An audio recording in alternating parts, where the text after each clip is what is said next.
Plus two ഫിസിക്സിലെ second chapter electric potential and കപ്പാസിറ്റൻസിലെ important topics ആണ് നമ്മൾ ഡിസ്കസ് ചെയ്യുന്നത്. അതിൽ ഫസ്റ്റ് നമ്മൾ ഇലക്ട്രിക് പൊട്ടൻഷ്യലും അതുപോലെ തന്നെ പൊട്ടൻഷ്യൽ എനർജി ഡിഫൈൻ ചെയ്യാൻ അറിഞ്ഞിരിക്കണം. സെക്കൻഡ് ഇമ്പോർട്ടൻറ്റ് ടോപ്പിക്കാണ് ഇക്യു പൊട്ടൻഷ്യൽ സർഫസ്. അതിൽ 2-3 പ്രോപ്പർട്ടീസ് ഉണ്ട്, അത് എക്സാംസിന് ചോദിക്കാറുണ്ട്.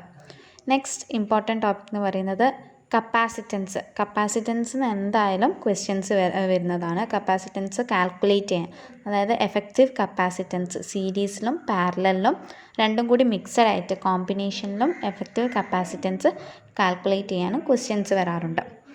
Next capacitance of A parallel plate capacitor with dielectric and without dielectric. Dielectric വെച്ചിട്ടും അതിൻ്റെ ഇടയിൽ ഡൈഇലക്ട്രിക് വെക്കാതെയും രണ്ട് കേസസിലും കപ്പാസിറ്റൻസ് കണ്ടുപിടിക്കാൻ വരാറുണ്ട്.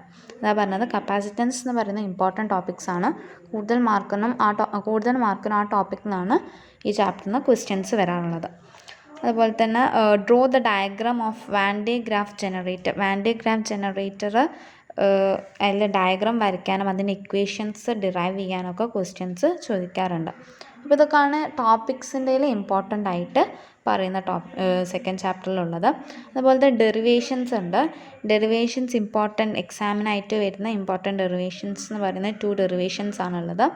First one combinations of capacitor in series and parallel. രണ്ടിന് കോമ്പിനേഷൻസ് ഓഫ് കപ്പാസിറ്റേഴ്സ് ഡിറൈവ് ചെയ്യാൻ വരാറുണ്ട്.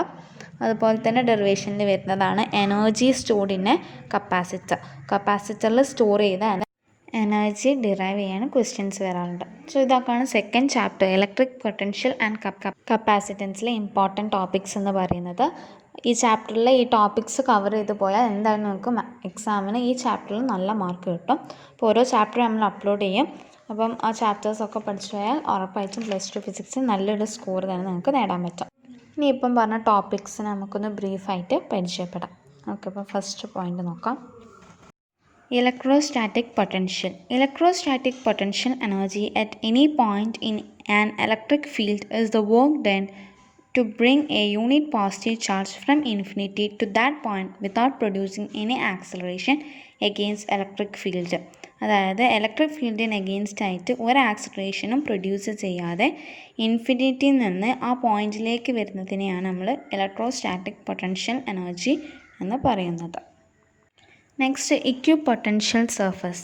An equipotential surface is a surface with constant value of potential at all points on the surface. For a point charge, the equipotential surface is sphere with the charge at its center. For a line charge, the equipotential surface is a cylindrical surface with a line charge as its axis. For uniform electric field, the equipotential surface are planes. അപ്പോൾ ഓരോ കേസസും പറയുന്നുണ്ട്. ഇതിൻ്റെ properties ഞാൻ പറയുന്നില്ല, ഇവിടെ properties text ബുക്കിലുണ്ട്. അപ്പോൾ ഇക്വിപൊട്ടൻഷ്യലിൽ പോയിന്റ് ചാർജിലുള്ളതും ലൈൻ ചാർജിലുള്ളതും യൂണിഫോം ഇലക്ട്രിക് ഫീൽഡിലുള്ളതുമാണ് ഇപ്പോൾ പറഞ്ഞത്. പോയിന്റ് ചാർജ് എന്താണ്? Is a sphere with charge അതിൻ്റെ സെൻറ്ററിലായിരിക്കും. ലൈൻ ചാർജ് ആണെങ്കിൽ അതിൻ്റെ ആക്സിസിലായിരിക്കും. Is a cylindrical surface with line charge as its axis. അതിൻ്റെ ആക്സിസിലായിരിക്കും ലൈൻ ചാർജ് എന്ന് പറയുന്നത്. യൂണിഫോം ഇലക്ട്രിക് ഫീൽഡ് ആണെങ്കിൽ പ്ലെയിൻസിലായിരിക്കും ഇക്വിപൊട്ടൻഷ്യൽ സർഫസ് എന്ന് പറയുന്നത്. പ്രോപ്പർട്ടീസ് ടെക്സ്റ്റ് ബുക്കിലുണ്ട്. നെക്സ്റ്റ് കോമ്പിനേഷൻ ഓഫ് കപ്പാസിറ്റേഴ്സ് ആണ്. സോ കപ്പാസിറ്റേഴ്സ് ഇൻ സീരീസ്, അതിൻ്റെ ഫിഗർ ടെക്സ്റ്റ് ബുക്കിലുണ്ട്. When the capacitors are connected in series, the charge stored in each capacitor is same and the potential difference across each capacitor is different. Then the third one, the sum of potential difference across each capacitors is equal to the applied potential difference. അതായത് നമ്മൾ store ചെയ്ത ഓരോ കപ്പാസിറ്ററിലും store ചെയ്ത charge same ആയിരിക്കും, പക്ഷേ അതിൻ്റെ potential difference across each capacitor എന്താണ് different ആയിരിക്കും. ഇനി അക്രോസ് ആയിട്ടുള്ള പൊട്ടൻഷ്യൽ ഡിഫറൻസിൻ്റെ സം എന്ന് പറയുന്നത് എന്തിനോട് ഈക്വൽ ആയിരിക്കും? നമ്മൾ അപ്ലൈ ചെയ്യുന്ന പൊട്ടൻഷ്യൽ ഡിഫറൻസിനോട് ഈക്വൽ ആയിരിക്കും. ഇതിൻ്റെ ഫിഗറും അതുപോലെ തന്നെ ഫോർമുലയും ഒക്കെ കാൽക്കുലേറ്റ് ചെയ്യുന്നതൊക്കെ ടെക്സ്റ്റ് ബുക്കിൽ കൊടുത്തിട്ടുണ്ട്. നെക്സ്റ്റ് നമുക്ക് കപ്പാസിറ്റേഴ്സ് ഇൻ പാരലൽ എങ്ങനെയാണെന്ന് പറയാം. When this capacitors are connected in parallel the potential difference across each capacitor is same. നേരത്തെ കേസിന് നേരെ ഓപ്പോസിറ്റ് ആണ് ഇവിടേക്ക് വരുമ്പം. ഇവിടെ പൊട്ടൻഷ്യൽ ഡിഫറൻസ് സെയിം ആണ്. സീരീസ് പറയുമ്പോൾ നമ്മൾ പറഞ്ഞു പൊട്ടൻഷ്യൽ ഡിഫറൻസ് രണ്ടിൻ്റെ അക്രോസ് ചെയ്തിട്ടുള്ള പൊട്ടൻഷ്യൽ ഡിഫറൻസ് ഡിഫറെൻ്റ് ആണെന്ന്. ബട്ട് ഈ പാരലായിട്ട് കണക്ട് ചെയ്യുമ്പോൾ അതിൻ്റെ പൊട്ടൻഷ്യൽ ഡിഫറൻസ് സെയിം ആയിരിക്കും. But the charge on each capacitor is different. രണ്ടിലും ചാർജ് എന്താണ് ഡിഫറെൻ്റ് ആണ്. അപ്പോൾ സീരീസിലാകുമ്പോൾ ചാർജ് സെയിം ആയിരിക്കും, പൊട്ടൻഷ്യൽ ഡിഫറൻസ് എന്തായിരിക്കും ഡിഫറെൻ്റ് ആയിരിക്കും. But in parallel, the charge is different and the potential difference is same for the capacitors. Then sum of the individual charge on each capacitors is equal to the total charge. ഓരോ ചാർജും ഓരോ കപ്പാസിറ്ററിലുള്ള individual ചാർജിൻ്റെ some എടുത്ത് നോക്കിയാൽ അത് എന്തിനോട് equal ആയിരിക്കും? Total ചാർജിനോട് equal ആയിരിക്കും.